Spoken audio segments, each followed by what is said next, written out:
And I think when people say authenticity, we should note that what most people call authenticity is a costume of childhood beliefs. Like my authentic self and how I act is typically what I was in childhood, how I deal with conflict, how I make friends, how I stay safe, all these little patterns that I learned when I was 8 or 9. I'm still repeating a lot of that stuff. So when we say authenticity, it's always important to think that it's authenticity plus a removal of ego and a willingness to receive social injury. And that's the best way that I've ever been able to describe that to somebody. Like if I'm being authentic in a conversation, then I'm willing to receive a social injury for it. Cody Sanchez said something to me which has stayed with me. She said, again, I'm going to butcher it, but words to the effect of, I won't be friends with anyone in private that won't say something in public that will cost them something. And going to your point about social injury, I think what Cody's actually saying is like, that's how I know that they're authentic, is they're willing to risk something for something they believe. Yeah. I also think this is how you know a brand's authentic. Like, are they willing to cause social injury in the near term for something they believe in the long term? Yeah. You know? Yeah. And a lot of the recent brand debacles that we've had is they thought they were doing something to avoid social injury that caused a massive social injury. Because people said you're not being authentic to your audience. Yeah. Yeah. When they tried to do get into identity politics and stuff like that. Yeah. And, extreme virtue signaling and stuff like that. Yeah. Yeah. Which backfires. Can we go into this childhood development thing really quick? Sure. I think it's super important for people to know. Sure. And I'm a behavior profiler. And if anybody listening didn't know that. And one of the things that I teach everybody is this thing called the childhood development triangle. So it's just 3 sides of this triangle. So when you're growing up, what did that child have to do most of the time to earn and keep friends? So friends is one.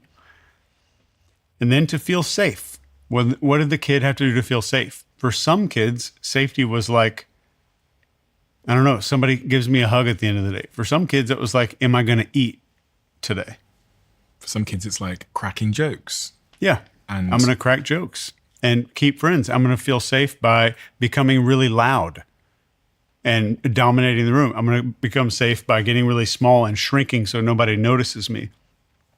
Or I'm going to become safe by being hyper vigilant because I don't know if dad drank before he got home or if he's going to start drinking when he got home. So it's like, what are the scripts that child needed to run on autopilot to feel safe, to make friends, and then to get rewards? And that would be the third side. And the rewards for some kids might just be like appreciation. And it's typically just appreciation, affection, love. And that tends to get written in childhood. And the kid who writes all these permanent scripts, they put them in a backpack and carry them all the way into adulthood. Yeah. And 90% of us are walking around with this exact triangle governing our life. And if you look around at people at work, you see this woman who every time there's a meeting, she wants to speak up a lot, but then she shuts her mouth and her body shuts down and all that kind of stuff. Mm-hmm. You're seeing an 8-year-old who got yelled at a family dinner table. Mm-hmm. That's all. But you're just seeing it in a grown-up body. I have 2 examples that are super front of mind that completely align with what you've just said. I have 2 colleagues that I work with, and I got 6 months into working with one of them, and I could always tell that there was something not quite right because whenever I was in the room, they would stare at me a lot, and they would be a little bit more on the pessimistic side than I'm used to. And one day at dinner, I was talking to them about their childhood, and they offered up that their dad his mood could change rapidly, and he was always pointing out why something would never work and he was an extreme pessimist. And suddenly this person who is in my life suddenly made sense. I completely understand it because you grew up in that environment where to be safe, you agree with it, had to pay attention to the authority figure. And then, you had to also, you learnt maybe that, pessimism was a way to safety. And then there's another colleague who's actually in the room over there, and I'll ask her before we publish this if I can say this publicly, but similar thing. She expressed to me that she had a dad that his mood would change rapidly. And I said to her one day, I said, I call her Sarah. I said, Sarah, you're always staring at me. I said, whenever I look at you, you're already looking at me. And it's like you're like over-analyzing and overthinking. And she explained to me the same thing. She said, when I grew up, my dad's mood would just change like this. So every time I'm preempting, I'm like a radical preempter. I'm thinking 20 steps ahead of like what might go wrong or, which makes her exceptional at her job. But I would, one might assume that that comes at some kind of cost. Yeah. So safety. Yeah. Very true. Very true. And the way that I explain this, if somebody wants to it's not where you can kind of go back and like sit there for 5 minutes, put it on a Post-it note, and then figure your whole life out. I wish I had a trick to do that. But the way that I want people to think about this is going back to your childhood. A lot of those things, these are just contracts that were written in a child's voice. And when you start hearing these patterns repeating in your head, force yourself to hear the voice of a kid. That's all it is. It's just a kid who made these choices. It's not an adult. So we're typically 3 different people, all of us. We have a work self, like a professional kind of self. We have a home self, and we have a self with friends. And what is that as a kid? That's classroom, playground, home. So I'll typically take people through this process of where were you around authority figures, which is like classroom or home? What were you around when all your friends were around? You got made fun of, or you had to become really small. And that goes on the friends side of the triangle. And that talks about how the social patterns that are going to show up for me. And somebody says, well, I keep attracting these negative people into my life. Why do I do that? And that goes to these patterns. Because if I do this, I know this is going to happen. I know that's going to happen. It's just completing a story archetype. So that's the childhood development triangle, and it is really powerful to start understanding our own patterns. And I'm not saying that you can go out there and there's here's 6 steps that are going to change your whole freaking life if you do these 6 things. The awareness is what you want. You want massive self-knowledge and self-awareness with the side agreement of I am not special and I'm completely okay if I am never understood. Because most of what happens when we get into arguments with our spouse, we get into these bitchy arguments with people at work, it's our argument to be understood more than it is for us to come to a solution. I need you to understand me. So getting okay with the idea that you might never ever be understood is like step number 1. Number 2, I am not special. And that helps us to open the door to start coming into a lot of these things. But if you're a leader at work, you can start seeing these patterns in your employees, and you can be like, I see an 8-year-old there. And if you get to a point where you're seeing some of these behavior that might have pissed you off in somebody that works for you, and you're like, wait a second, now I can see exactly what's going on because this, and this probably happened. You don't need to make some prediction or fortune telling thing about their childhood, but you're starting to see these patterns, and you know now how your team's going to respond in conflict. And if it's a conflict and it's social, you're seeing all their friends' patterns. If it's a conflict and somebody might be losing their job, you're going to see their safety patterns come out, and you'll see your own. So do you think I should go to the key people in my life, maybe my team, and ask them these questions around how did you make friends? Is that the question? What did you do to make and keep friends? What did you do to make and keep friends? And what was the safety question again? Like what did you need to do or avoid to feel safe? And the rewards one? What did you feel, and this one's always you want to put the word feel in there. What did you feel like you had to do to earn rewards? And what were rewards to you? Okay. It was appreciation, or somebody that's like hyper significance driven. Like I've got to have the Rolex, I've got to have the Ferraris and all this kind of stuff. They never got rewards because their parents ignored them unless they brought home a certificate. Their teacher called and said they did a good job. They played the piano recital and did a great job. And lots of people were acknowledging them and clapping for them. They only got acknowledged when they were socially significant. And am I right in thinking here that these are fundamentally interlinked in many ways? Because when you're talking about safety, I was running through my head the things that made me feel safe, and they were rewards that I could tell my friends about. Yeah. So I touched all 3 of them, and in part because I was thinking I was very different to my social group when I was younger. We were the black family. There wasn't another black family that I knew of. other than maybe one other kid, I think, in the area in Plymouth in 1994 or 5. So some of the material things I wanted, like the shoes that everyone had, made me feel safe because they made me fit in. Yep. And that, and that got me friends. Yep. Or at least I thought it did. So like for me, it really was like an interconnected triangle. Yeah. That's just one of many examples that I could think of. It does tend to do that. And I will typically wait for somebody to figure that out. And as they're filling it out, they're kind of like, oh, I did this because of this to get to this. Mm-hmm. And you'll see a little cycle start happening. But it's great for self-knowledge. But if you're a behavior profiler, that's what's going to run people. You're going to know how they're going to respond to conflict. You're going to know what they're going to avoid. You're going to, like, if you're putting teams together, I know what people I want to have working with each other. Mm-hmm. And it doesn't have to be some complex 9-hour thing. Like, you can see this stuff in everyday life. And you're not saying that I need to radically change. No. But what if one part of this triangle, or one behavior I've learned for safety or for rewards or for friends, is making my life worse? Yeah. It could be ruining my life. Like, it could be the thing standing in the way of me having a romantic relationship or getting promotion or building a business. It's like getting in the way now. Yeah. What do I do, Chase? So you've identified the pattern. Let's assume that you've got it. You're like, oh, I've got this shit that's happening on repeat.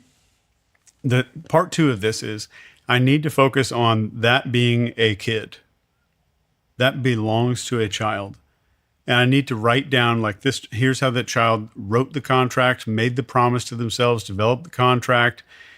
And then even if you make it up, like, I'm going to write down a little thing. When did this kid bring it into adulthood? I need to stay small in order to stay safe. Let's say it's one of those things. And then you just start telling yourself that is a child's voice. That's a child's voice. So the voice is not going to go away. That's the sad part. That's like you trying to not complete the sentence, Mary had a little, in your head. You can't get rid of it. No matter how hard you try to delete that, it's repeated over years and years, just like one of these things. What truly changes for you is hearing a misguided child who developed a coping mechanism for the world, not knowing that they just assumed, I'm going to have this forever. I'm going to need this as an adult. I'm going to bring this into my adult life. Part 2 of this is you make a wallpaper or something for your desktop. And we're talking about being negatively motivated. We're away from negative things. You make a motivational wallpaper that has your big limiting belief on it, and then take it to an extreme. I had a client that had this, if I stay small, I'm going to be safe. And he was in a business, like, he owned a business, but he wouldn't go get these big clients, and he wouldn't go do this. And the guy's got 3 kids. And I said, I want you to make a desktop wallpaper that says, my kids don't deserve for me to be successful. And I want you to look at it every single day when you turn your computer on, because that's exactly what your belief is saying. Because if your kids truly deserved it, it would override the belief. So you just need to write the belief in plain English, and what it's truly, truly costing you in your life is, my kids don't deserve me to be successful. My kids don't deserve money. And that's what it comes down to. And every day you look at it, you have a feeling of disgust, and there's a hyper awareness of that thing running in your head. You're going to be more prone to hear it when it does come up. And you're also training yourself to hear it as a child's voice, which means you're going to start hearing fiction. You're still hearing the same sentence, but you're hearing a fictional story. There's 2 parts to this. I love this. And there's 2 parts to it that I think I wanted to talk about. The first is, in doing so, in waking up in the morning and seeing my wallpaper that says, like, my kids don't deserve a great life or whatever, of course it's going to motivate me to take action, which is then going to start to build new evidence. Once I take action, once I win that big client and I realize that everything's fine, which is going to change my life. And then the second point I wanted to point out is, like, people listen to podcasts like this and they write this stuff down, and then they have relapses and things don't change fast enough. And I think that can sometimes make them feel hopeless or inadequate because they heard it on the Diary of a CEO or whatever, and then they did it for a bit and they struggled and it didn't quite work out, and then they went back to their old behavior. And I think in part this happens because we live under the presumption that this stuff is easy and it's fast, and that at some point in the future, I can fix my trauma. Like, I think one of the best realizations I ever had was realizing that the bullshit that I've carried with me in that backpack since I was a kid, that the stuff about what will make me safe or what will reward me or how I'll make friends or who I am or whatever, my survival mechanisms, they will be with me forever. And actually, instead of trying to delete them or like throw them out the backpack, what I was able to do is like turn down their ability to make the decision. That's it. That's it. You've totally got it. And I would say this for anybody out there, that you're trying to go through this and you're having a hard time. I get it. It's totally tough. The number one way that we influence another human being, let me just kind of metaphor this for 1 second. When you watch a hypnotist, and hypnosis is fun, anybody can learn to do it. It's a pretty easy thing. So it looks very dramatic, but one of the things you'll see me do at the beginning of that is like, go ahead and give me your hand, and I'll hold their hand for a second, like put both hands out like this, and then flip them over. That's great. Now just to test your eyes really quick, look all the way up and look all the way down, look all the way left, look all the way right. All right, then spread your feet a little further apart, a little closer together. Actually, no, face this way. And I'm going to make them do like 50 things. None of the things that I just did with them are meaningful. None of them. Everything was micro compliance. So this is how social media starts roping you in. This is how politics starts roping you in. This is how cult leaders will recruit you into a cult. Micro compliance. And you don't realize that you're going through this massive amount of compliance. So like you go through a doctor's physical and they go through like this 90-point checklist. They've made you do 50 things, and then they recommend a weird drug or they recommend you get on some other drug. Take some time to think about it, because our brain is hardwired for these micro compliances. So I say this to say that if you're going through any of these things and you're trying to change your beliefs or you're trying to change something in your body, use what works for brainwashing and figure out a way that you can get micro compliance with your own goals on a very regular basis. Small little wins, so your brain has that, just like hypnosis, just like cult recruiting, just like brainwashing. Small little things at the very beginning. So everything in influence should be looked at as a wedge. Everything. It reminds me of that famous study they did where they got people to give electric shocks to other people, the Milgram obedience experiment. Yeah. And they managed to get a member of the public to give another member of the public lethal electric shocks just through sort of micro compliance, but also through authority, because the experimenters were like wearing white jackets, white overalls, etc. And here's the second thing in that experiment that's going to perfectly tie back to this. So this experiment that you're talking about happened at Yale University. It was 1962. And there's tons of data on it, but essentially strangers would shock another person seemingly, or what they thought was, to death, just because some dude in a lab coat told them to. But what they didn't account for, and even Dr. Milgram's book was called Obedience to Authority. They thought it was all about the authority, the lab coat, the guy's tall, it's a professional setting. But really think about, if you go back to our ancestors, like the most important resource to your ancestors was focus. There's nothing more important than focus. And the number one way to generate focus, and if I don't have your focus, I can't command authority, right?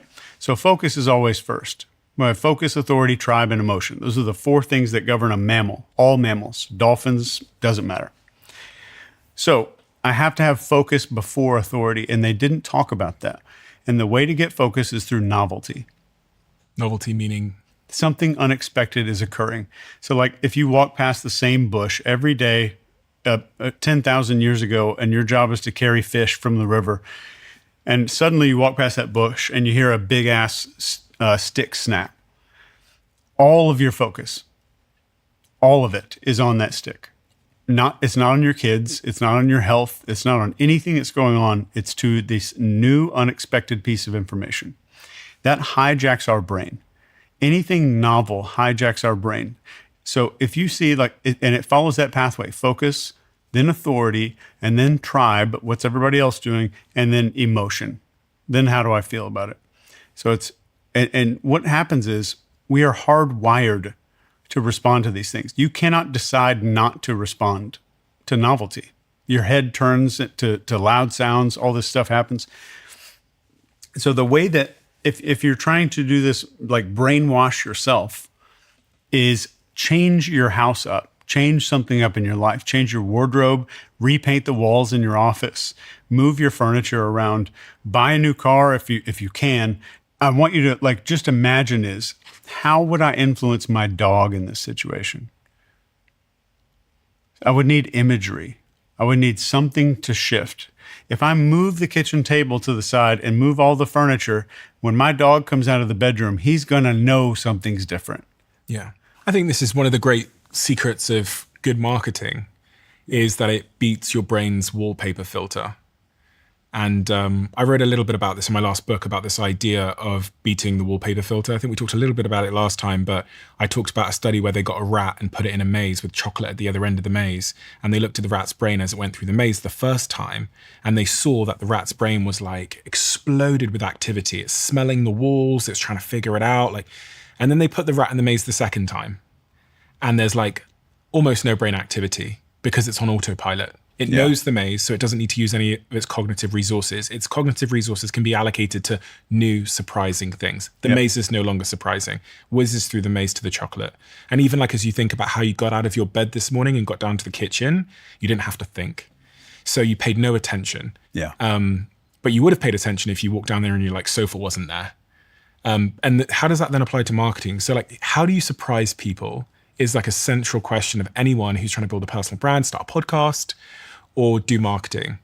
But I guess also to persuade people. It's one of the things I think about a lot when I talk on stage. Yeah. Is I know I'm competing with your mobile phone, your Twitter feed, or your TikTok. So I have to do something almost like every 10 seconds to like catch you off guard. And Mr. Beast, I guess, is the great master of this. And it's probably why he's got 500 million YouTube followers. Because the minute that video starts, you're hooked in. You're hooked. But that's the power of novelty. I would challenge anybody to take this challenge. If you're scrolling through short form content, watch for something that like jerks your attention, like some kind of weird novelty thing that happens. And that video is probably short, 20, maybe 40-second video that captures your focus through novelty. The next video, watch for an authority figure, a famous YouTuber, a celebrity, a politician, a pop singer who thinks that they know politics, all that kind of stuff. Watch for an authority figure. Next, watch for a tribe signal. So a tribe signal is going to be, here's how many people agree with this. Here's lots of people doing one thing. These tickets are selling out. Here's the Taylor Swift concert. Here's everyone cheering at the concert. Here's how you're supposed to behave, is basically what that means in the tribe section. You're supposed to do what these people are doing. And then watch for the emotion. So watch for this pattern. It'll be a focus generating novelty. Then it'll be authority. Then you'll see tribe. Then you'll see an emotional video. And guess what happens after the emotional video? Wow. Ad. Much of the reason most people haven't posted content or built their personal brand is because it's hard and it's time consuming and we're all very, very busy. And if you've never posted something before, there's so many factors in your psychology that stop you wanting to post. What people will think of you. Am I doing this right? Is the thing I'm saying absolutely stupid? All of these result in paralysis, which means you don't post and your feed goes bare. I'm an investor in a company called Stan Store, which you've probably heard me talk about. And what they've been building is this new tool called Stanley that uses AI, looks at your feed, looks at your tone of voice, looks at your history, looks at your best performing posts and tells you what you should post, makes those posts for you. You can also just use it for inspiration. And sometimes what we need when we're thinking about doing a post for our social media channels is inspiration. Building an audience has fundamentally changed my life. And I think it could change yours too. So I'm inviting you to give this new tool a shot and let me know what you think. All you have to do is search coach.stan.store now to get started. I've had so many founders speak to me and say, why didn't this particular ad that I ran on this platform work for me? Maybe the copy wasn't good, the creative wasn't strong, but usually the problem is they're not having the right conversation because that ad never reached the right person. And if you're in B2B marketing, that is much of the game. And this is where LinkedIn ads solves that problem for you. Their targeting is ridiculously specific. You can target by job title, seniority, company size, industry, and even someone's skill set. And their network includes over 1 billion professionals. About 130 million of them are decision makers. So when you use LinkedIn ads, you're putting your brand in front of the right people. And LinkedIn ads also drive the highest B2B return on ad spend across all ad networks, in my experience.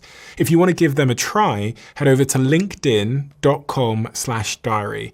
And when you spend $250 on your first LinkedIn ads campaign, you'll get an extra $250 credit from me for the next one.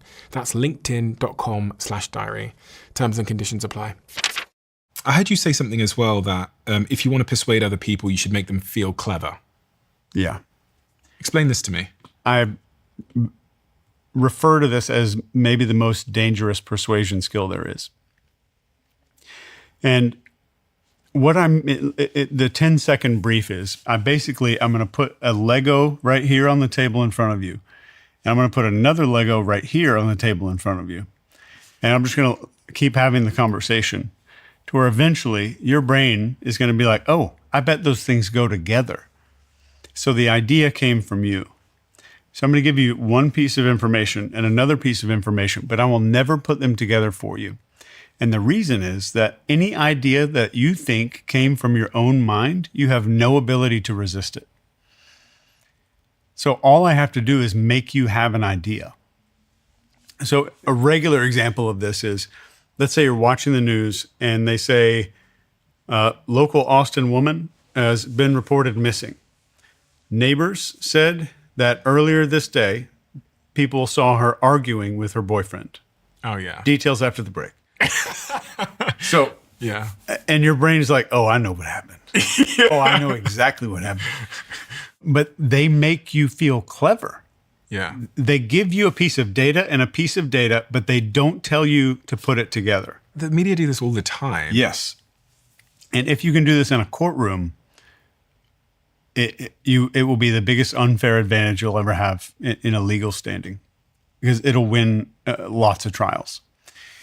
The way that, like, if there's a formula on how to use this, is here's a piece of information here, and it's a piece of information that you will absolutely agree with, that makes sense to you, and another piece of information that makes sense to you. It has to be two things that make sense to your brain, because it's like you're not going to experiment with something that you're not familiar with. So two pieces of familiar information close enough together where the brain is going to say, oh, you know what I can do? I'm going to put those two things together. Isn't this how conspiracy theories take hold as well? Oh, yeah. Because yeah. There's a big enduring conspiracy theory that someone like Bill Gates has done things that are nefarious as it relates to health. And they're like, I guess the two pieces people are connecting is they're saying, well, he's worked a lot. He's very rich and powerful. And he's very, very interested in health. Biotech. And vaccines and all these other things. And someone very, very, very, very powerful. We often think of, very powerful, successful, influential people as being somewhat like evil or not having our interests at heart. And then someone who's spending a lot of money on like health and medical side of things, it's quite an unusual thing. So we put two and two together. We have, we think they have bad intentions because they are a billionaire. Yeah. And that word is, comes with certain preconceptions. And then health, and then a pandemic happens. And I think people, this is how I think a lot of conspiracies rise. Name a movie from when you were a kid where the bad guy or where the super rich person in the movie wasn't the evil. Yeah. I mean, it's programmed into the media. It's a definite programming that was very deliberate in our country. It's like always the rich people are evil. But then people will say, oh, well, Tony Stark was rich. They made him a sociopath. It's interesting because I think, I can make the case that at some point it's intentional, but at some point also it becomes such a clear stereotype that you have to follow that stereotype when you're like writing movies, or else it doesn't make sense to people. Yeah, and I'm not saying it was intentional within the last like 200, 300 years. We're talking about like the Brothers Grimm, ancient fairy tales. And I think it was intentional then, like having wealth is bad. There's virtue in poverty. That's the big thing they wanted to communicate to their kids. Poverty is virtuous. And of course, like we're still doing a lot of that stuff today. But the reason is exactly what you're saying is correct. I think it's burned into like some collective archetype Yeah. of what stories have become. And we wouldn't recognize it. So like if I watched a movie and there was a very successful billionaire businessman, all I have to say is that for you to fill in the gaps. You're thinking private jet. You're Already got thinking it. how they treat people. You're thinking, they're on their phone with a briefcase. You're thinking, that they have what they're wearing. You know what they're wearing. And I didn't say any of that stuff. Yeah. And you made me feel clever because I put all that stuff together. It came from my own mind. And speaking of archetypes, that's the second way that you can win any court case in the world. Have you got experience with court cases and stuff like that? A lot. What is your experience? As far as I know, I'm the only trial consultant that offers a 200% money back guarantee when I work. So what does that mean as a trial consultant? What's your objective in simple terms? It's always a little different. And it depends on whether I'm working for prosecution or defense. I know nothing about the law, like just about nothing. But I know people. So I will typically go in and we'll pick a jury and we'll select a jury. And we want to select a jury based on this factor and based on this zip code. Here's the question that we want to ask to find out which is going to be a good juror and which is a bad juror. But then I have to figure out questions that are covert. How can I covertly ask a question where the opposing counsel, the other attorney, won't know what I desire and what I don't desire based on the answer? So one case I worked for was for a large grocery store company who was being sued because a lady slipped on a green bean. Real shit. And they hired me because it was a big lawsuit. And I want a jury that has an internal locus of control, that they're in charge of their own life. They're responsible for their destiny. And we want to weed out the people that have the opposite. We want to weed out the people that kind of a victim mentality, like the world happens to me, that kind of thing. So we have to figure out, how do I ask a question that A, reveals that, is B, covert, and C, is not going to expose what we're looking for to opposing counsel. So we'll come out with a question like, how does a person catch a cold? And then you get one person that answers, well, these stupid kids picking their boogers, they're wiping them on the escalator, they're coughing, sneezing all over the place, people aren't wearing masks. We ask the next guy, how does a person catch a cold? And he says, well, if I've ever caught a cold, I was in a place I shouldn't have been.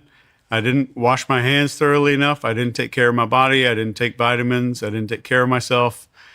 Very, very different. So we know what is satisfactory for us to select a jury. And that's just one tiny example. But I'm going to pause you there because I just wanted to share something before we carry on with this story because it's fascinating. It's actually the last question I ask on our culture test when we employ people for my company. We ask them 35 questions before they are offered the chance to interview. And the last question is, when I don't do great work, who's to blame? And it asks them, it says, the people I worked with, I wasn't given clear enough instructions from a client or a boss, or myself.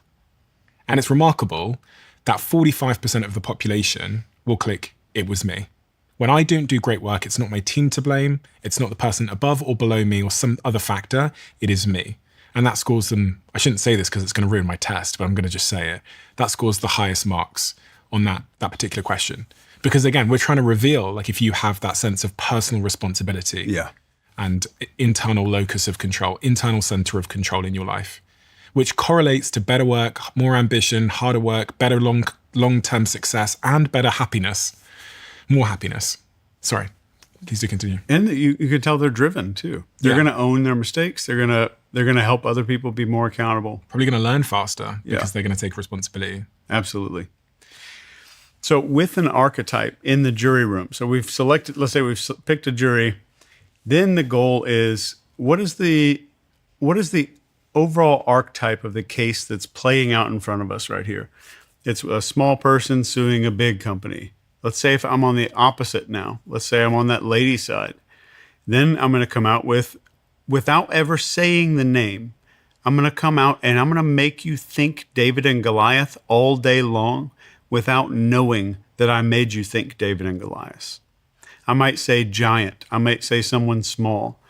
I might say slingshot. I might say all these little key words that are probably in your head about the David and Goliath story, just to plant that narrative in your head. And that might be the first 3 hours of the day. And I've jammed that into your head and you think it's your own idea. Does this make sense so far? Yeah. So then the next time I'm going to talk about, maybe it's a deposition or something like that. We'll talk about waiting in line at the DMV. We're going to talk about, For people that don't know the context there, because they're not in the US. yeah. So waiting in line at this government identification card office. Everyone around the world will have some form of that when you've gone to get a passport or whatever. Yeah. Waiting at passport control. Your doctor's office keeping you waiting for 45 minutes and not caring about your time. We're going to talk about all these situations where a big company is screwing over another person, or a big government doesn't know what the hell they're doing. They're incompetent. So the attorney doesn't say any of this. He's just mentioning the scenario. So if I mention a scenario, there's like a little file clerk in your head. And if I mention any scenario, I can get that little guy to run down to the file cabinet and pull out a folder that has that stuff in there. So when I say hot air balloon, your file clerk runs down there and like, okay, I was at a hot air balloon festival in New Mexico or something, and pulls that file out.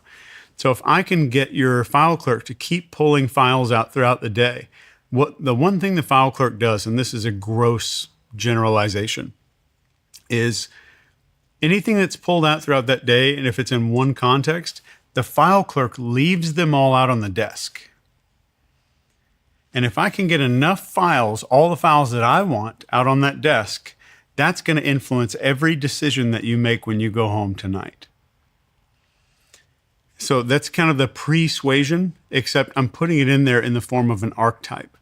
And if I get you to think David and Goliath, I want you to think that this is the midpoint of that story, not the end. So if I just get you to think this is probably David and Goliath, this is the middle part of the story. This is when the little kid, the shepherd kid, is walking down the hill to challenge the giant. Your brain comes up with the ending to the story automatically. Mm-hmm. So these archetypes are so woven into us that we think if I could just complete an archetype story, it's justice. And what does archetype mean? So an archetype is just like a brand of story. Okay. So like a hero's journey. Like a beginning, a middle, tragedy, and end. Okay. A loss and return, a rags to riches story, a wounded healer story. All of these classic story types. So there's like 12 story types. Joseph Campbell's talked a lot about this. But if our brains has about 12 of these little archetypes, and if it's like a wounded hero story, and there's a redemption thing at the end, which is called a redemption arc, I'm going to get the audience to see that we're at the 75% mark, right where it's about to happen. And if I just get you to see a situation through the lens of an archetype, your brain automatically not just predicts, but you know how it's going to end. Mm-hmm. And you want to make it in that way because it looks like justice, it looks like the right thing to do, and you don't even know why your brain is trying to do that, even though I'm the one that's jammed the archetype into your head for a couple of days. Mm-hmm. So bringing this back to Debbie in Ohio. Yeah. How might she use such a strategy in her own life to get the best out of the people she works with or those around her? Yeah. So you can also use this as a profiling tool. If you take notes on this stuff about people in your office, I would keep them private.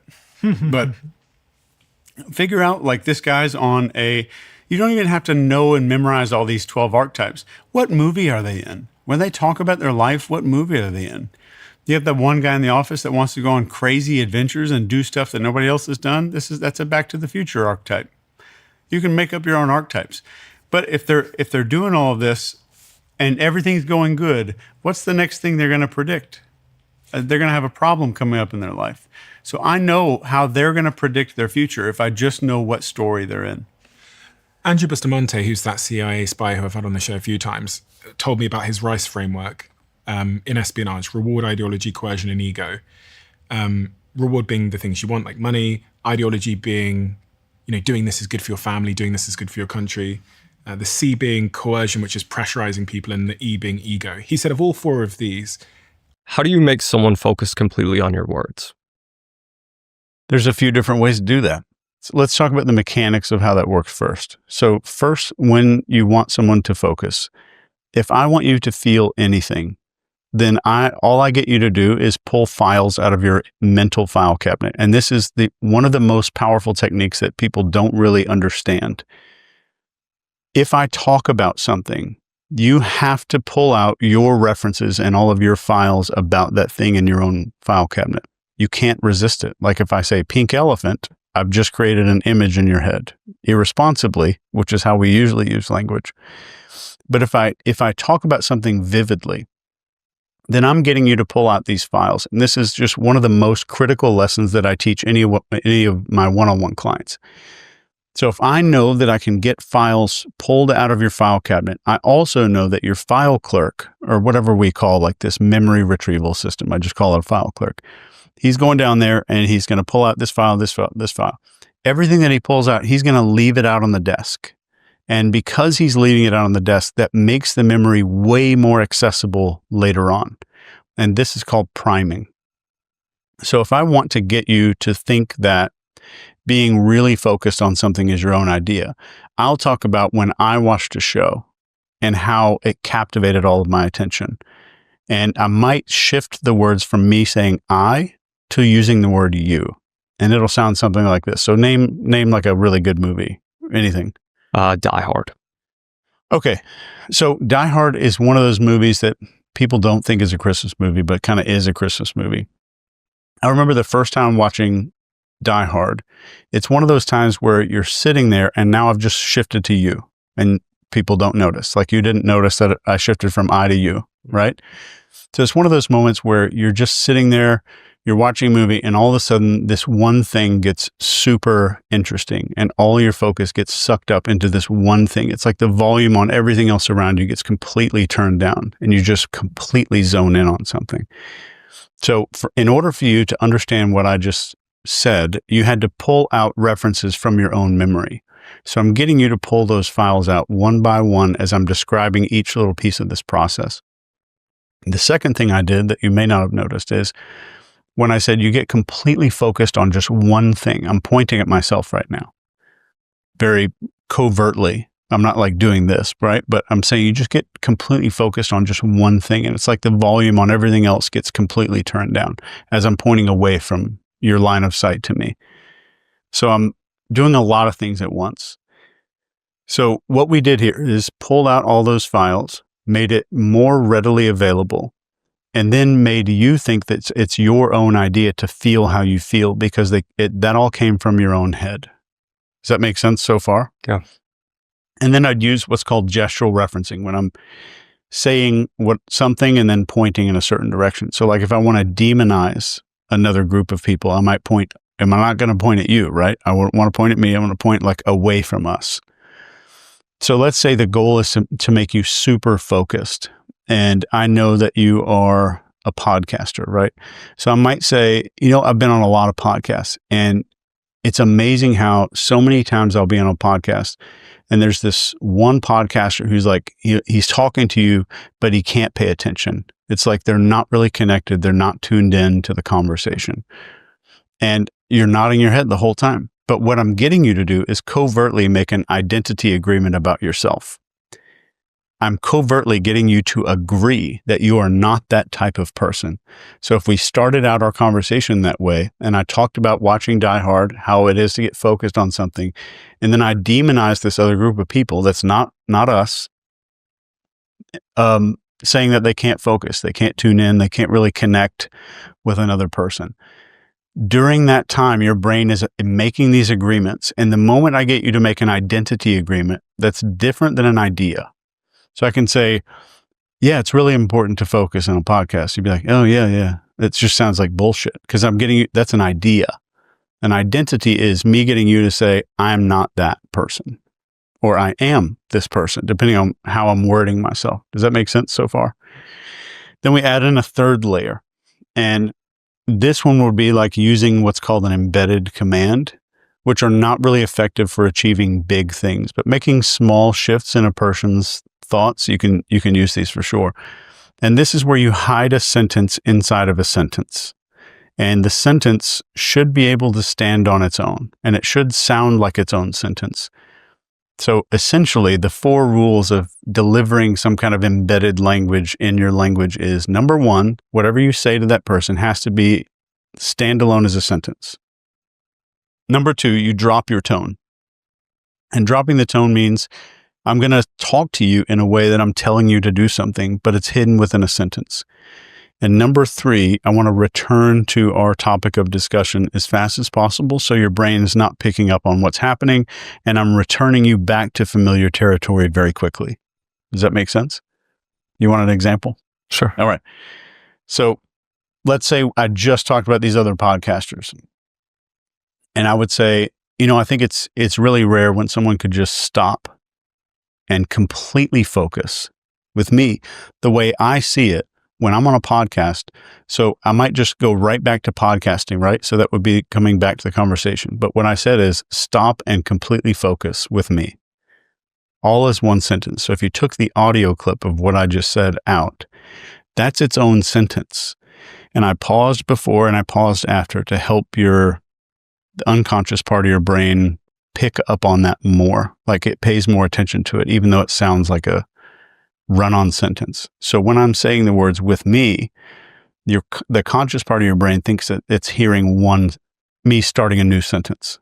Does that make sense? Mm-hmm. So I might say, let's say the word like get completely fascinated, right? And I want to say that to another person. I might say, it's one of those moments, just like when we're watching Die Hard, one of those moments where you can just stop and feel completely fascinated with me, the way I see it. And then I would go right back into our conversation. But I said, get completely fascinated with me. I didn't say with me, right? So if you cut the audio out of what I said, you would think that I was telling someone to do something. So now that the audience is fully tuned in, relaxed, open, how do you feed in a thought to believe it was always their idea? And how do you change the way someone thinks permanently? So there's a recipe, and I can't teach you the whole recipe because it's something that we teach to a lot of attorneys. But I'm going to give you exactly what you need to kind of reverse engineer this on your own. The number one thing when I teach people influencer persuasion is if you want someone to think an idea is their own, you have to make them feel clever for coming up with that idea. Clever, not smart, not that they agreed with you. They feel clever on their own.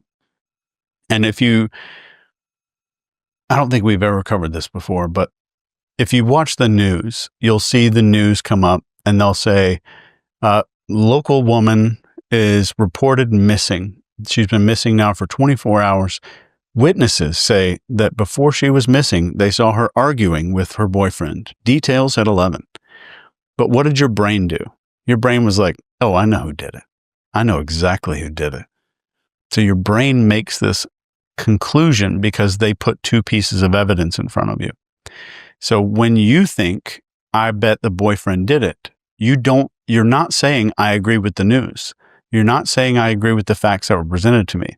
You're saying, I'm coming up with my own idea.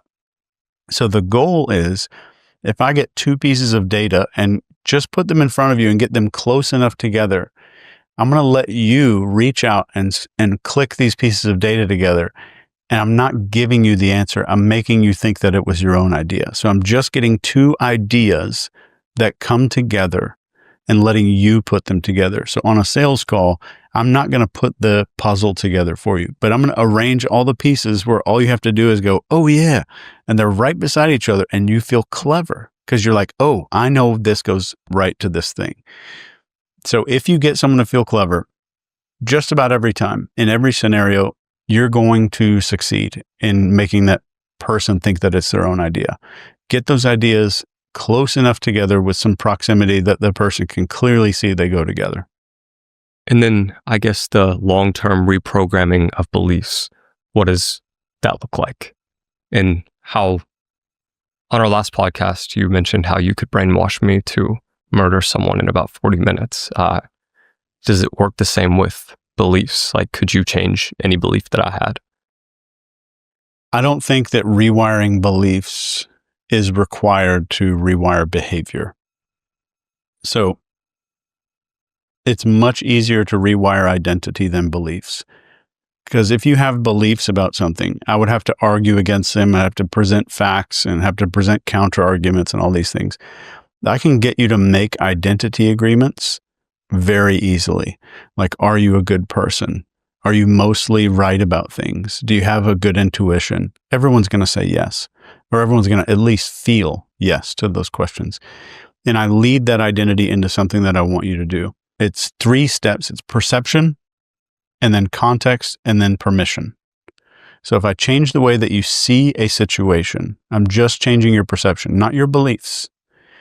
So if I get you to see a situation a little bit differently, and all we're talking about here is I'm shifting your camera angle. So like I'm taking one of the cameras that we have in the room here, and I'm just moving it maybe like 10 inches to where there's a slight shift and like, oh yeah, I can see the situation a little bit differently. And then context. If I change the context, I don't need to shift any of your beliefs. I automatically change your behavior. And that's what's happening with all of society right now is they're learning this method, and the context is shifting so fast that it's making people celebrate violence. Like people celebrating the death of Charlie Kirk, which is pure sociopath behavior. But it becomes okay given a certain context in these people's heads. And I'm not saying it's okay. I'm saying their context has shifted so much that if I demonize someone and make them like, this is baby Hitler, and you really genuinely believe that, you're going to be like, wow, that changed the future for everybody. Another example of this, in the 1950s, there's a comedy hypnosis show. Like you've seen them before. Like you go to a comedy club, there's a hypnotist there, he gets some volunteers up on stage, makes them do like stupid shit. Like one of the bits that this guy did, he had everybody up on stage and he said, all of you are working for the sheriff's department or police, and everybody out in the crowd right now is rowdy. They're at a house party. You're trying to bust this house party up. They're waking up the whole neighborhood, and nobody's listening to you. But the thing is, you can't get off the stage. So everybody up on the stage is kind of going up to the edge of the stage, yelling at everybody, pointing at them like, you better listen to my authority. I'm going to arrest you. So they're under hypnosis, like thinking that they're police, kind of playing along a little.